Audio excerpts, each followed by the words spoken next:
السلام علیکم ناظرین، شیطان کو کنکریاں کیوں مارتے ہیں؟ حج کے دوران شیطان کو کنکریاں مارنا، جسے رمی جمرات کہا جاتا ہے، یہ اہم مناسک حج ہے جس کے بغیر حج مکمل نہیں ہوتا۔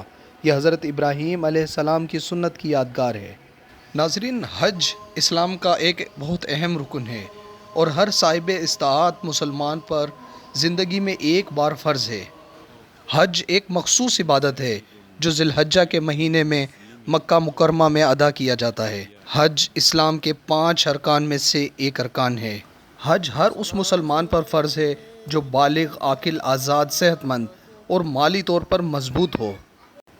جب حضرت ابراہیم علیہ السلام اللہ کے حکم پر اپنے بیٹے حضرت اسماعیل علیہ السلام کو قربان کرنے جا رہے تھے تو راستے میں شیطان نے 3 مرتبہ آ کر انہیں بہکانے کی کوشش کی تاکہ وہ اللہ کے حکم سے باز آ جائیں۔ ہر بار حضرت ابراہیم علیہ السلام نے شیطان کو کنکریاں مار کر بھگایا۔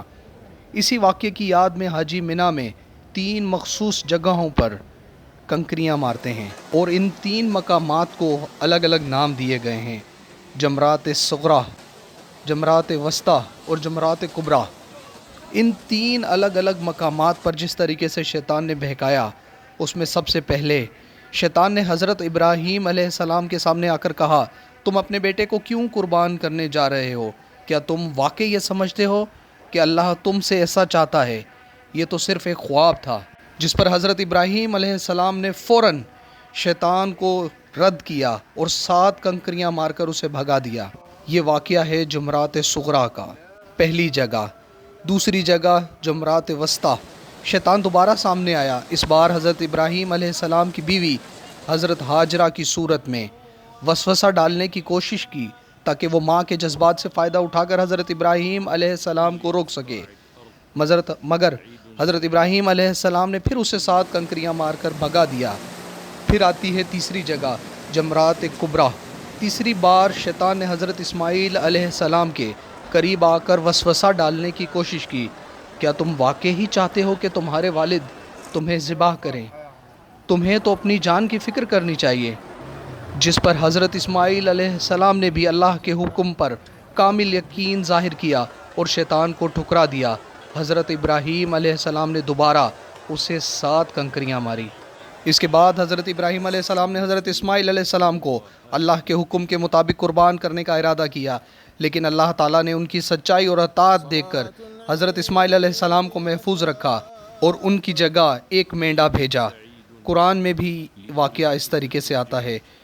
اللہ فرماتا ہے، پھر جب دونوں نے حکم خدا کے آگے سر جھکا دیا اور ابراہیم نے اپنے بیٹے کو ماتھے کے بل لٹا دیا تو ہم نے پکارا، اے ابراہیم، تم نے خواب سچ کر دکھایا۔ یہ تھا وہ واقعہ جو قرآن میں بھی آیا اور جس کی یاد میں لوگ جو ہے شیطان کو کنکریاں مارتے ہیں۔ اللہ تعالی ہم سب کو حج کرنے کی توفیق عطا فرمائے اور ہم سب کو ایمان پر رہنے کی توفیق عطا فرمائے۔ آپ سب دیکھنے والوں کا شکریہ۔ اللہ حافظ۔ یہ سب سے بڑا شیطان جمرات، پھر اس کے بعد یہ سیکنڈ نمبر ہے، یہ ہے فرسٹ نمبر۔ جو دیوار نظر آ رہی ہے یہ سب سے چھوٹا شیطان ہے۔ پھر یہ دوسرے نمبر پہ ہے، یہ درمیانہ والا ہے، تیسرا ٹینٹ ایسے ہی ہے، چوتھے کے اندر وہ دیوار نظر آ رہی ہے، یہ ہے بڑا شیطان، بڑا جمرات مقام۔